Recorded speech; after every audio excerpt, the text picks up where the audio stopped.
ஒரு ஊரில் ஒரு அம்மா இருந்தாங்க.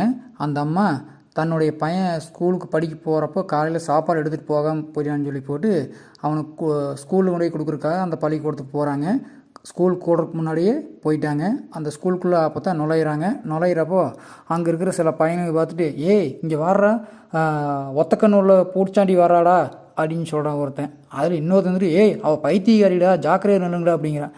இப்படிலாம் பையனுக்கு சில பேர் அந்த அம்மாவை பரிகாசம் பண்ணிகிட்டு இருக்கிறாங்க. அந்த டயத்தில் இன்னொரு பையன் வந்துட்டு, டேய் நல்லா பாருங்கடா, அது நம்ம கூட படிக்கிற ராமோட அம்மாடா அப்படின்னு சொல்லி ஒருத்தன் சொல்கிற. அப்படியா அப்படின்னு அவங்க பையங்க பேசிகிட்டு இருக்கிற நேரத்தில் அங்கே ராமுக்கு வந்துடுறான். யார்? அந்த அம்மாவோடைய பையன் வந்துடுறான். வந்து என்னங்கிறான், ஏம்மா இங்கே எதுக்கு வந்த?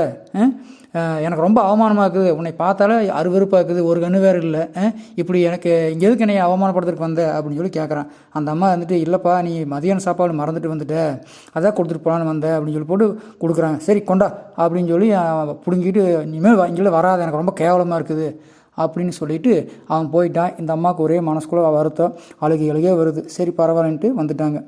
ராமுவுக்கு வந்து அப்பா கிடையாது, அம்மா மட்டும்தான். அந்த அம்மா ஏழை தாயாக இருந்தாலும் அவன் என்ன பண்ணாங்கன்னா நல்லா படிக்க வச்சாங்க. அவனும் படித்து முடித்து நல்ல ஒரு வேலையில் சேர்ந்தான். நம்ம நாட்டில் வேலை செஞ்சது மட்டும் இல்லாமல் வெளிநாட்டுகளில் வேலை செய்யறதுக்கு அவனுக்கு ஒரு வாய்ப்பு கிடச்சி வெளிநாட்டுக்கும் போயிட்டான். வெளிநாட்டுக்கும் போய் நல்லா பேரும்போது நல்லா சம்பாரித்து அருமையான ஒரு சூழ்நிலையில் இருக்கிறான். அப்படி இருக்கிற டயத்தில் இவன் படித்த பள்ளியில் ஒரு விழா வருது. அந்த விழாவில் சிறப்பு விருந்தினராக ராமுவை கூப்பிட்றாங்க. அப்போ என்ன பண்ணுறான்னா, ராமு அந்த வெளிநாட்டிலேருந்து இவன் படித்த ஸ்கூலுக்கு வரான். வந்துட்டு அந்த விழாவையெல்லாம் வெற்றிகரமாக முடிச்சுட்டு, சரி நம்ம வாழ்ந்து வீட்டை போய் பார்க்கலாம் அப்படின்ட்டு போகிறான்.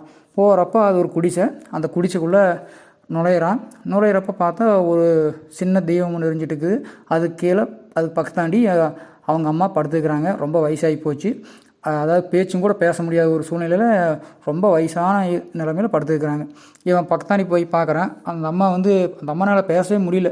இருந்தாலும் அந்த அம்மா கையில் ஒரு காகிதம்னு வச்சுக்கிறாங்க. அது பார்த்தா ஒரு லெட்டர். யாருக்குன்னா ராமுவுக்கு எழுதின லெட்டர் தான். எப்போவாச்சும் அந்த என்னுடைய மகனுக்கு இந்த கடிதம் போய் சேரணும் அப்படிங்கிற எண்ணத்தில் அந்த அம்மா ஒரு லெட்டரை அப்படியே கையில் இறுகு பட்டிட்டு அப்படியே படுத்துக்கிறாங்க, முணங்கிட்டு இருக்கிறாங்க. அந்த ரொம்ப மோசமான ஒரு உடல்நிலையோடு படுத்துக்கிறாங்க. அவன் அந்த கடிதத்தை வாங்கி அதில் என்னதான் இந்த அம்மா எழுதிக்குது அப்படின்னு சொல்லி பார்க்குறான். பார்த்தா, மகனே இந்த விஷயத்தை நான் உனக்கு சொல்லித்தான் ஆகணும், ஏன்னா நீ பின்னாடி உன்னுடைய குழந்தைகள் வந்து இப்படி நடந்துக்கூடாது அப்படிங்கிறக்காக நான் இந்த விஷயத்தை உனக்கு சொல்ல ஆகணும் அப்படின்னு சொல்லி போட்டு எழுதிக்கிறாங்க. என்னென்னா, நீ சின்ன குழந்தையாக இருக்கிறப்போ ஒரு விபத்தில் உன்னுடைய ஒரு கண் வந்து பார்வை போயிடுச்சு, ஒரு கண்ணை நீ இழந்துட்ட. அப்போ அதை அப்போ நீ ரொம்ப கஷ்டப்பட்ட. ஒரு கண்ணை வச்சுட்டு உன்னை எல்லோரும் கேலி பண்ணாங்க, கிண்டல் பண்ணாங்க.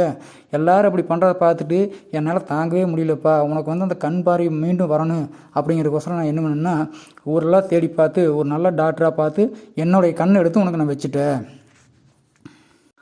அந்த என்னுடைய ஒரு கண்ணை உனக்கு எடுத்து வச்சதுக்கப்புறம் தான் எனக்கு மனசுக்கு நிம்மதியாக இருந்தது, நீயும் நல்லா இருந்த.